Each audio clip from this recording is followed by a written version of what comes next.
high-voltage players ang lineup ng Meralco Power Spikers.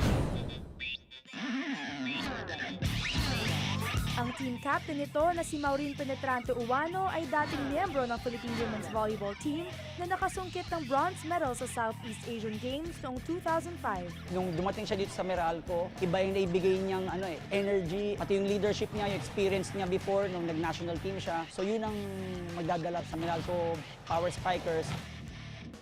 Ang co-captain niya na si Phil Cainglet, kilalang The Heat ng Ateneo Lady Eagles. Idagdag pa ang tatlong guest players nila na sina Stephanie Mercado na dating open spiker ng De La Salle University Lady Spikers at tinanghal na most valuable player sa Intercollegiate Championship noong 2010.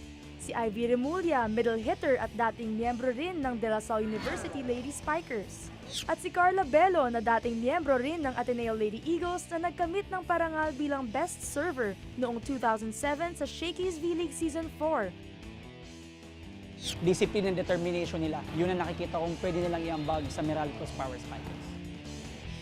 Papatunayan nila kung bakit isa sila sa mga pinapaborang koponan ng Shakey's V-League Season 10 Open Conference.